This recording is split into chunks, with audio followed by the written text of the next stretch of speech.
آپ دیکھیں، یعنی اچھا ہوا، برا ہوا، غلط ہوا، صحیح ہوا، اپنی جگہ ہے، اس پر میں بات نہیں کرتا، لیکن بات کو آسانی سے سمجھنے کے لیے اگر آپ بر صغیر دیکھیں تو ایک زمانے میں یہ بر صغیر ایک ہی تھا نا، پورا ہندوستان کہلاتا تھا، لیکن آگے چل کے جب بر صغیر کے تقسیم ہوئی تو ہندوستان، پاکستان، پھر آگے چل کے بنگلہ دیش بنا، یہ ایک ہی خطے کو ٹکڑا۔ تو اب اس کا جو ہے وہ فلسطین کے حوالے سے بھی انہوں نے تقسیم کی رائے دی کہ اس کو تقسیم کر دو، یہ حل ہے اس کا، جیسے بر صغیر کا یہ حل رکھا گیا کہ اس کو ٹکڑے کر دو، یہ حل ہے، اسی لیے اسی طرح فلسطین کا بھی رکھا گیا، اور فلسطین کی تقسیم کا بھی دور یہ وہی ہے جو بر صغیر کی تقسیم کے بارے میں جو آوازیں اٹھ رہی تھیں۔ آپ جانتے ہیں یا آپ نے بھی پڑھ رکھا ہوگا، سن رکھا ہوگا، بر صغیر کی جب تقسیم کی آواز اٹھی تو سارے مسلمان ایک آواز پر نہیں تھے، اس کے حق میں بھی کچھ مسلمان تقسیم ہند کو مسلمانوں کے لیے مفید جانتے یا سمجھتے تھے، لیکن کچھ مسلمان ایسے بھی تھے جو ان گن تھے، وہ تقسیم بر صغیر کو مسلمانوں کے لیے نقصان دہ سمجھتے تھے۔ تو ظاہر ہے جو نقصان دہ تو پھر اتفاق کیسے کریں گے؟ وہ بھی جو وہاں پر تھے انہوں نے کہا یہ کیا ہے؟ اچھا، اس پر جب آوازیں اٹھنے لگیں، یہ علماء نے لکھا ہے سن 1937 عیسوی کی بات تھی۔ آسانی کے لیے آپ ایسے سمجھیں کہ پاکستان کب بنا؟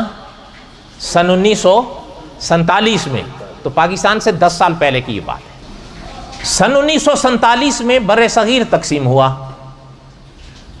اور سن 1947 کے کون سے مہینے میں پاکستان بنا؟ 8ویں میں، اگست تھا نا۔ ٹھیک اس کے 3 ماہ بعد، اگست کے 3 ماہ اور آگے چلیں تو کون سا مہینہ آیا؟ نومبر۔ نومبر میں یونائٹڈ نیشن نے اعلان کر دیا فلسطین کی تقسیم کا۔ میں نے ابھی عرض کیا نا کہ یہ سارے سلسلوں پہ نظر ڈالیں تو یہ کڑیاں آپ کو دور نہیں نظر آئیں گی، ایک دوسرے سے جڑی ہوئی نظر آئیں گی، یا کم از کم قریب نظر آئیں گی۔ ادھر خلافت عثمانیہ ٹوٹتی ہے تو ادھر مغلیہ سلطنت ٹوٹتی ہے، ادھر فلسطین تقسیم ہوتا ہے، یہاں بر صغیر تقسیم ہوتا ہے۔ اور یاد رکھیں، یہ جو سرحدیں قائم ہوتی گئیں نا، ملک بنے یا نہ بنے وہ تو اپنی جگہ رہے، لیکن جیسے جیسے سرحدیں کھڑی ہوتی گئیں مسلمانوں کی طاقت بھی تقسیم ہوتی گئی، اور یہی ان کا منشا تھا۔ فتنوں کے حوالے سے ان کو تقسیم کرو، یہ اچھا آپ دیکھیں نا، اللہ تعالیٰ رحم فرمائیں، یہ سارے اس دور میں ہوئے سلسلے، خلافت عثمانیہ ٹوٹی، ادھر مصطفیٰ ترک آیا، ادھر آپ دیکھ لیں بر صغیر میں مرزا غلام احمد قادیانی آیا، یہ سارا وہ ایک ہی تو دور ہے۔ اچھا، پھر اسی طریقے سے یہاں دیکھتے آئیں، یہاں بر صغیر میں 2 بڑی قومیں آباد تھیں مدتوں سے، صدیوں سے، مسلمان اور ہندو۔ مسلمانوں کے ہاں فتنے اٹھانے کے لیے مرزا غلام احمد قادیانی اٹھا، 1-2 اور بھی اٹھائے گئے، ان کے ہاں پنڈت اٹھائے گئے۔ یہ نام تو آپ نے اکثر سنا ہی ہے نا، یونائٹڈ نیشن جو ہے، یہ بھی اگر آپ تاریخ پڑھیں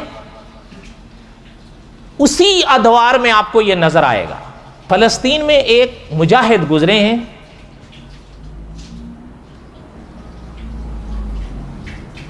اگر میں غلط نہیں ہوں، کوئی غلطی ہوگی تو میری طرف سے ہوگی، جہاں تک مجھے یاد آ رہا ہے ان کا زمانہ یہ سن 1975 76 78 کے لگ بھگ کا تھا۔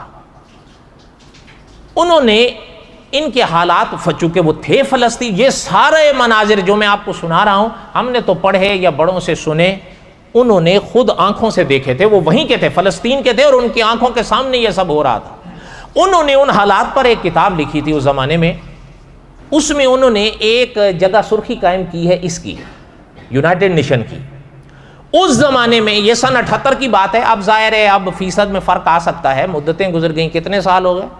40-42 سال تو گزر گئے۔